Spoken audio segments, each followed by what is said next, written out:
ಇಂದಿನ ಈ ಟಾಪಿಕ್ ಯಾವ ರೀತಿ ಇದೆ ಅಂದರೆ ಇಲ್ಲಿ ಎಲ್ಲ ವಿಷಯಗಳನ್ನು ನೀವು ತಿಳಿಯಬಹುದು. ಹೌದು ಸ್ನೇಹಿತರೆ, ಇಂದಿನ ಈ ವಿಡಿಯೋದಲ್ಲಿ ನಾವು ನಿಮ್ಮ ಬಳಿ ಬಿಸ್ನೆಸ್ ಇರುತ್ತಾ, ನೌಕರಿ ಇರುತ್ತಾ, ನಿಮ್ಮ ಬಳಿ ಹಣ ಎಷ್ಟಿರುತ್ತದೆ, ಯಾವಾಗ ಅದೃಷ್ಟ ಬದಲಾಗುತ್ತದೆ, ಮದುವೆ ಯಾವಾಗ ಆಗುತ್ತದೆ, ಲವ್ ಮ್ಯಾರೇಜ್ ಆಗುತ್ತಾ ಅಥವಾ ಅರೇಂಜ್ ಮ್ಯಾರೇಜ್ ಆಗುತ್ತಾ, ನಿಮ್ಮ ಜೀವನಕ್ಕೆ ಸಂಬಂಧಪಟ್ಟಂಥ ಸಂಪೂರ್ಣವಾದ ಮಾಹಿತಿ ನಿಮಗೆ ಇಲ್ಲಿ ತಿಳಿದು ಬರುತ್ತದೆ.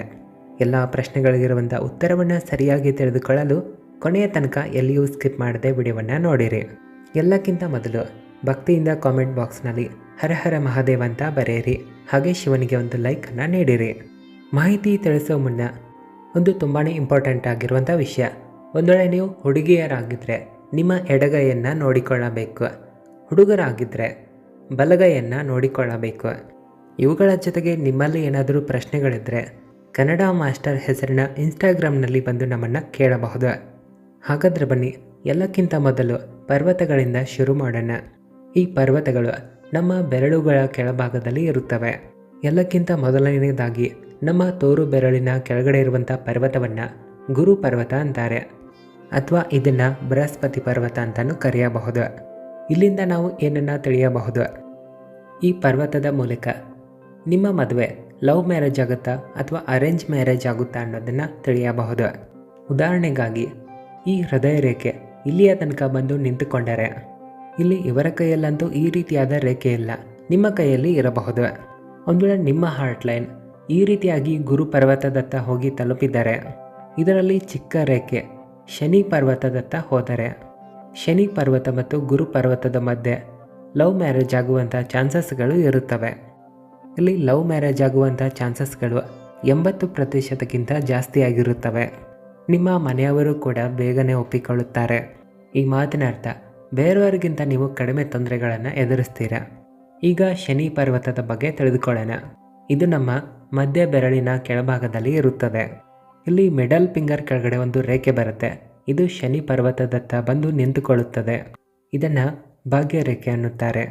ಒಂದು ವೇಳೆ ಈ ರೇಖೆ ಶನಿ ಪರ್ವತದತ್ತ ನೇರವಾಗಿ ಇದ್ದರೆ, ಈ ರೀತಿ ಇದ್ದಾಗ ಇಲ್ಲಿ ನೀವು ನಿಮ್ಮ ಸ್ಕಿಲ್ನ ರಿಲೇಟೆಡ್ ಅಥವಾ ಬಿಸ್ನೆಸ್ಗೆ ಸಂಬಂಧಪಟ್ಟಂಥ ಯಶಸ್ಸುಗಳನ್ನು ನೀವು ಪಡೆದುಕೊಳ್ತೀರಾ.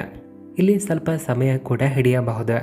ತಾಳ್ಮೆಯಿಂದ ಇರಿ, ನಿಮ್ಮ ಶ್ರಮದ ಮೇಲೆ ನಂಬಿಕೆ ಇಡಿ. ಇಲ್ಲಿ ಖಂಡಿತ ದೊಡ್ಡದಾಗಿರುವ ಯಶಸ್ಸು ಸಿಗುತ್ತದೆ.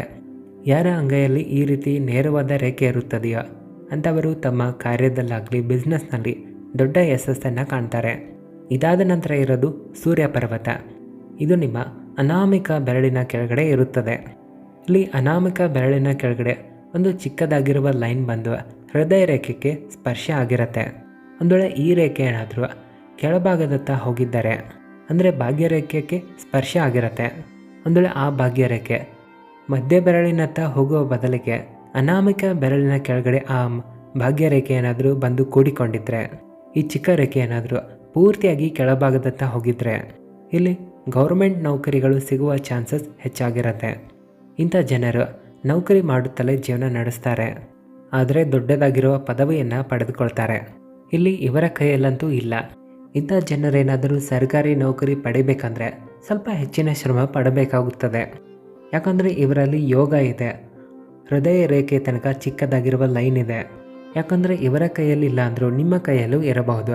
ಒಂದು ವೇಳೆ ಆ ರೀತಿ ಇದ್ದರೆ ಕಮೆಂಟ್ ಮಾಡಿ ತಿಳಿಸಿರಿ. ಇನ್ನು ಬುಧ ಪರ್ವತದ ಬಗ್ಗೆ ತಿಳಿದುಕೊಳ್ಳೋಣ. ಇದು ನಮ್ಮ ಕಿರು ಬೆರಳಿನ ಕೆಳಭಾಗದಲ್ಲಿ ಇರುತ್ತದೆ.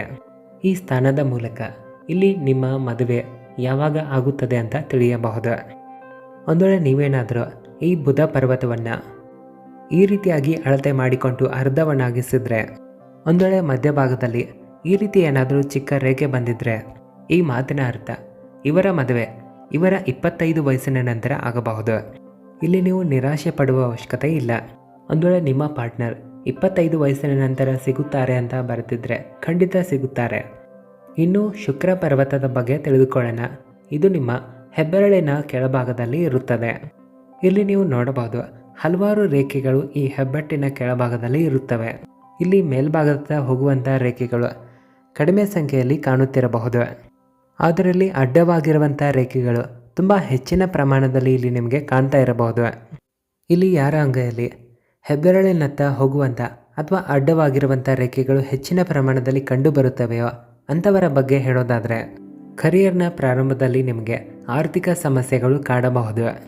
ಕುಟುಂಬದವರ ಜೊತೆ ಇರಲಿ, ಪಾರ್ಟ್ನರ್ ಜೊತೆ ಇರಬಹುದು, ಸಂಬಂಧಿಕರ ಜೊತೆ ಕೆಲವು ಮನಸ್ತಾಪಗಳು ಇರಬಹುದು. ಇಂಥ ಸ್ಥಿತಿಯಲ್ಲಿ ನೀವು ಎಚ್ಚರವಾಗಿರಬೇಕು. ನಿಮ್ಮನ್ನು ನೀವು ಶಾಂತವಾಗಿರಿಸಿ ಇರಲು ಪ್ರಯತ್ನ ಮಾಡಬೇಕು. ನಿಮ್ಮಲ್ಲಿ ಇಲ್ಲಿ ಸಿಟುಕು ಸ್ವಭಾವ ಕೂಡ ಇರಬಹುದು. ಒಂದು ವೇಳೆ ಈ ರೇಖೆಗಳೇನಾದರೂ ಹೆಚ್ಚಾಗಿ ಮೇಲ್ಭಾಗದತ್ತ ಹೋಗ್ತಾ ಇದ್ದರೆ ಇಂಥವರಲ್ಲಿ ಆರ್ಥಿಕ ಸಮಸ್ಯೆ ಕಡಿಮೆ ಇರುತ್ತೆ. ಇವರ ಸಂಬಂಧ ತುಂಬ ಆಳವಾಗಿರುತ್ತೆ. ಅದು ಮನೆಯವರ ಜೊತೆ ಇರಲಿ, ಸ್ನೇಹಿತರೊಡನೆ ಇರಲಿ, ಹಣ ಉಳಿತಾಯ ಮಾಡುವಂಥ ಅವಕಾಶಗಳು ನಿಮಗೆ ಹೆಚ್ಚಾಗಿ ಸಿಗುತ್ತವೆ. ಶಾರ್ಟಾಗಿ ಹೇಳಬೇಕಂದ್ರೆ ಇವರ ಯೋಗ ಚೆನ್ನಾಗಿರುತ್ತೆ. ಇನ್ನು ಚಂದ್ರ ಪರ್ವತದ ಬಗ್ಗೆ ತಿಳಿದುಕೊಳ್ಳೋಣ. ಇದು ಈ ಏರಿಯಾದಲ್ಲಿ ಇರುತ್ತದೆ. ಇಲ್ಲಿ ಒಂದು ಈ ರೀತಿಯಾದ ರೇಖೆ ಇರುತ್ತೆ. ಇದು ನಿಮ್ಮ ಶನಿ ಪರ್ವತದಿಂದ ಚಂದ್ರ ಪರ್ವತದತ್ತ ಬಂದಿರುತ್ತದೆ. ಕೆಳಭಾಗದಲ್ಲಿ ಈ ರೀತಿ ಒಂದಕ್ಕಿಂತ ಹೆಚ್ಚಿನ ರೇಖೆಗಳು ಇದಕ್ಕೆ ಬಂದು ಸ್ಪರ್ಶ ಆಗಿರುತ್ತವೆ. ಇಂಥ ಸ್ಥಿತಿಯಲ್ಲಿ ವಿದೇಶದ ಯೋಗಗಳು ತುಂಬ ಚೆನ್ನಾಗಿ ಕೂಡಿ ಬಂದಿರುತ್ತವೆ. ಇಲ್ಲಿ ಇವರ ಕೈಯಲ್ಲಂತೂ ಆ ರೀತಿ ಇಲ್ಲ. ಚಂದ್ರ ಪರ್ವತದ ಮೇಲೆ ಮತ್ತೊಂದು ರೀತಿಯ ಯೋಗವೂ ಇರುತ್ತದೆ. ಇಲ್ಲಿ ನಿಮ್ಮ ಜೀವನ ರೇಖೆ ಈ ರೀತಿಯಾಗಿರುತ್ತದೆ. ಆ ಜೀವನ ರೇಖೆಯಿಂದ ಚಂದ್ರ ಪರ್ವತದತ್ತ ಈ ರೀತಿ ಒಂದು ಲೈನ್ ಬಂದಿರಬಹುದು. ಈ ರೀತಿ ಇದ್ದಾಗ ವಿದೇಶಕ್ಕೆ ಹೋಗುವಂಥ, ಅಲ್ಲಿ ಪರ್ಮನೆಂಟಾಗಿ ಸೆಟಲ್ ಆಗುವಂಥ ಚಾನ್ಸಸ್ಗಳು ಇರುತ್ತವೆ. ಈ ಭಾಗದಲ್ಲಿ ಕೇತು ಪರ್ವತ ಇರುತ್ತದೆ. ಈಗ ಕೇತು ಪರ್ವತದ ಬಗ್ಗೆ ತಿಳಿದುಕೊಳ್ಳೋಣ. ಸಾಮಾನ್ಯವಾಗಿ ಜೀವನ ರೇಖೆ ಹೊರಭಾಗದಲ್ಲಿ ಇರುತ್ತದೆ. ಒಂದು ವೇಳೆ ಇದು ಪೂರ್ತಿಯಾಗಿ ಒಳಭಾಗದಲ್ಲಿ ಏನಾದರೂ ಇದ್ದರೆ ಈ ರೀತಿಯಾದ ಕಂಡೀಷನ್ನಲ್ಲಿ ವಿದೇಶಕ್ಕೂ ಹೋಗ್ತೀರಾ, ಹಣವನ್ನು ಕೂಡ ಗಳಿಸ್ತೀರಾ. ಇನ್ನು ಜೀವನ ರೇಖೆಯಿಂದ ನಿಮ್ಮ ಆಯಸ್ಸು ಎಷ್ಟಿರುತ್ತಂತ ತಿಳಿದುಕೊಳ್ಳೋಣ. ಇಲ್ಲಿ ನೋಡಬಹುದು, ಇವರ ಕೈಯಲ್ಲಿರುವಂಥ ಜೀವನ ರೇಖೆಯಲ್ಲಿ ಯಾವ ದೋಷಗಳು ಕಾಣುತ್ತಿಲ್ಲ. ಅಂದರೆ ಎಲ್ಲಿಯೂ ಕಟ್ಟಾಗಿಲ್ಲ, ಬೇರೆ ರೇಖೆಗಳು ಇದರ ಮೇಲೆ ಹಾದು ಹೋಗಿಲ್ಲ. ಇದು ದೋಷ ಮುಕ್ತವಾಗಿದೆ. ಇದರಿಂದ ನಾವು ಅಂದಾಜಿಸಬಹುದು ಇವರ ಆಯಸ್ಸು 80ರ ಮೇಲೆ ಇರುತ್ತದೆ. ಒಂದು ವೇಳೆ ಆರೋಗ್ಯದ ಬಗ್ಗೆ ನೋಡೋದಾದರೆ ಮೇಲ್ಭಾಗದಿಂದ ನಾವು ರೇಖೆಯನ್ನು ನೋಡುತ್ತಾ ಆಯಸ್ಸನ್ನು ನೋಡೋದಾದರೆ ಇಲ್ಲಿ ಒಂದು ಮಾತನ್ನು ನೀವು ಅಂದಾಜಿಸಬಹುದು. ಉದಾಹರಣೆಗಾಗಿ ಈ ರೀತಿ ಏನಾದರೂ ಜೀವನ ರೇಖೆ ಮತ್ತು ಮಧ್ಯ ರೇಖೆಗೆ ಏನಾದರೂ ಲೈನ್ ಇದ್ದರೆ 25ರಿಂದ 30 ವರ್ಷದೊಳಗಡೆ ಏನಾದರೂ ಆರೋಗ್ಯದ ಸಮಸ್ಯೆಗಳು ಬರಬಹುದು. ಇಂಥ ಸ್ಥಿತಿಯಲ್ಲಿ ಎಚ್ಚರದಿಂದ ಇರೋದು ತುಂಬ ಒಳ್ಳೆಯದು. ಒಂದು ವೇಳೆ ಈ ರೀತಿ ನಿಮ್ಮ ಕೈಯಲ್ಲಿಲ್ಲ ಅಂದರೆ ನಿಮ್ಮ ಸ್ನೇಹಿತರ ಕೈಯಲ್ಲಿದ್ದರೆ ಈ ರೀತಿಯಾಗಿ ನೀವು ಕಂಡುಹಿಡಿಯಬಹುದು. ಇಲ್ಲಿ ಒಂದು ವಿಶೇಷವಾದ ಚಿಹ್ನೆ. ಒಂದು ವೇಳೆ ಇಲ್ಲಿಯ ತನಕ ನೀವು ವಿಡಿಯೋವನ್ನು ನೋಡಿದರೆ ಇಲ್ಲಿ ಮತ್ತೊಂದು ವಿಷಯವನ್ನು ತಿಳಿದುಕೊಳ್ಳಿರಿ. ಇಲ್ಲಿ ಭಾಗ್ಯರೇಖೆ ನಿಮ್ಮ ಶನಿ ಪರ್ವತದತ್ತ ನೇರವಾಗಿ ಹೋಗಿರುತ್ತೆ. ಇಲ್ಲಿ ನಿಮ್ಮ ಹೃದಯ ರೇಖೆ ಮತ್ತು ಮೈಂಡ್ ಲೈನ್ನ ಮಧ್ಯೆ ಒಂದು ರೇಖೆ ಆಗಿರುತ್ತೆ.